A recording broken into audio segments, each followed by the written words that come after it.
What's up, everybody? It's your boy Bob, and I'm gonna preview the Seattle Seahawks versus the Kansas City Chiefs game on Saturday at 1 p.m. Um, this Saturday has a lot of interesting games, but this game is one of the sneaky, interesting games I have. A lot of people are kind of probably counting out the Seahawks this game, but let me tell you, despite the Seahawks kind of slumping this last season, latter half of the season, I like what they've done. They're kind of playing with house money right now. Like they were like, let's go back to the beginning of the season. What were the Seahawks projected to be? Everybody projected to be them to be last in their division. What, maybe have 1, 2 wins? Like be in the Bryce Young sweepstakes. And of course, after that trade with the Broncos, trading away Russell Wilson, obviously in the offseason. But of course, Geno Smith, man, he let me just be the first to tell you, like a year or two ago, I was a big doubter of Geno Smith. I did not believe in this guy.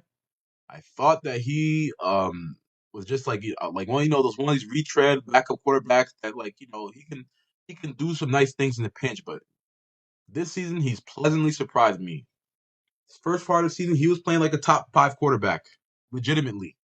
Big time throws, limiting turnovers, making sick throws. I'm talking like in the pocket, under pressure, like dimes, dots. This guy, Geno Smith, has legitimate arm talent. I'm not gonna say he has the best, like top 5 arm talent in the NFL, but definitely he's around top 10. Like this guy has legitimate arm talent. He can make all the throws, and he throws a beautiful spiral. And he's been this big part of why the Seahawks have 7 wins this season. So I think the Seahawks, they kind of are coming into this game, though, because they're slumping. They've had a tough schedule this latter half of the season. Come off a bad loss against the 49ers. I rewatched that game. I didn't think Geno played that bad. I think just like really the 49ers defense is just too good. Like they're just too good. Like you know what I'm saying? They're just too good. If you are a 49ers fan, like this defense is definitely a Super Bowl tech defense. They're crazy, the 49ers defense. But back in this game, like the Seahawks are facing like this is like going from the 49ers defense to the Chiefs defense is like going from dirty water to kind of clean water, honestly. Like this Chiefs defense has been shaky these last couple weeks.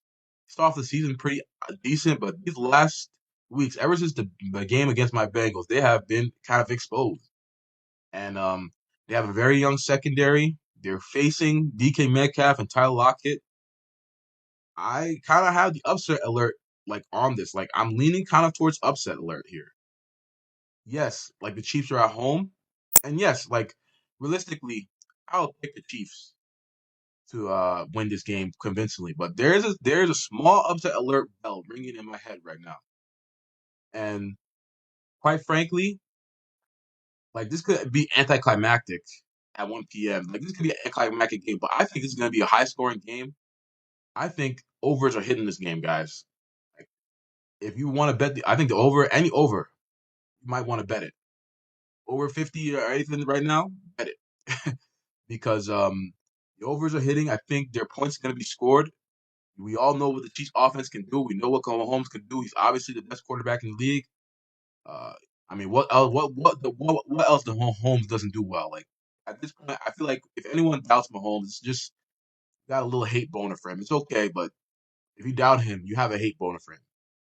What doesn't Mahomes do well? And they have Travis Kelsey. Look at the receivers that they're working with this season.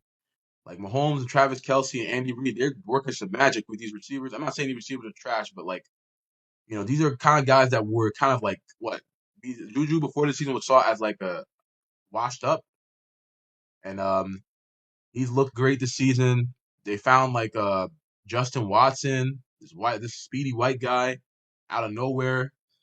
Um, Sky Moore looks okay. Like Marquez Valdez Scantling looks okay. Like they have multiple options. I'm really impressed by this wide receiving core. And I like the corners that they drafted. I like Trent McDuffie. I like the corners that they drafted this season. The Chiefs they brought in. L'Jarius Sneed's always nice, but like I feel like this Chiefs secondary is still a little bit too young. They're not. They can become elite one day, but they're not ready to be elite this today. And I think that DK Metcalf, Tyler Lockett, and company are going to kind of feast on the secondary because I mean I don't think there's a corner. Maybe L'Jarius Sneed that he matches up well, but I don't think there's a corner that can be physical enough with DK. I was thinking McDuffie too, but he's a rookie, and I don't like relying on rookie corners to unless it's like Sauce Gardner or yeah, I don't like unless it's like Sauce Gardner. I don't like relying on rookie corners to shut down bona fide star wide receivers. Like that's just low probability. That's like a minus EV play right there. Um, this Seahawks defense, obviously horrible, terrible. What else can I say? No pass rush. They're not really good against defending the run on the outside.